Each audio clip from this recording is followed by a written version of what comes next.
बिस्मिल्लाहिर्रहमानिर्रहीम। तमाम देखने और सुनने वालों को इंटेलिजेंस टीवी में खुश आमदीद कहा जाता है। नाजरीन, कल फ्रांस में एक इंतहाई दर्दनाक वाक़या पेश आया। कल फ्रांस के टीवी चैनल TV5 पर एक डॉक्टर ने इंटरव्यू देते हुए कहा कि मेरा दिल कर रहा है मैं आज कहीं अकेला छुप छुप कर रोता रहूं। मैं अंदर ही अंदर से ख़त्म हो गया हूं, मैं अंदर ही अंदर से झुलस गया हूं। हुआ कुछ यूं कि कोरोना वायरस के एक मरीज़ ने हमसे दरख्वास्त की कि वो आखिरी मर्तबा अपनी औलाद से मिलना चाहता है।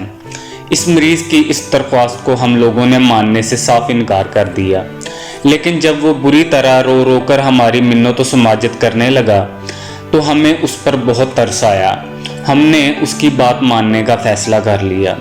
चनाचा जब हम उस जगह की सफाई में मशगूल हो गए जिस जगह हम लोगों ने उस मरीज़ के घर वालों को बुलाना था, बतौर डॉक्टर जब हमें यकीन हो गया कि अब ये जगह मुकम्मल साफ़ है और यहाँ किसी को किसी से कोई ख़तरा नहीं, तो हमने अपने पास मौजूद मरीज़ के जो कि आखिरी सांसें ले रहा था उसके घर वालों को कॉल की और उन्हें बताया कि आपका बाप आप लोगों से आखिरी बार मिलना चाहता है और हम आपको इस चीज़ की इजाज़त देते हैं कि आप अपने बाप से आखिरी बार आके मिल लें।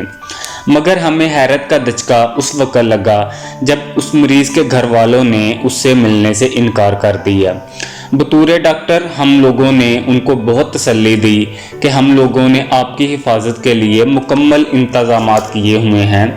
आपको हॉस्पिटल आने में कोई ख़तरा नहीं होगा।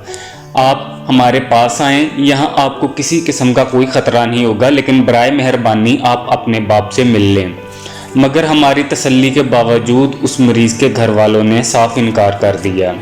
हमारे पास मौजूद वो मरीज़ कुछ वक्त इंतज़ार करने के बाद वफ़ात पा गया। मरने से पहले हम लोगों ने उसे बताया ही नहीं कि तुम्हारी औलाद तुमसे मिलना ही नहीं चाहती। डॉक्टर के मुताबिक ये वाक़या अब मेरी ज़िंदगी का एक हिस्सा बन चुका है जिसे मैं शायद कभी ना भुला सकूं। शुक्रिया।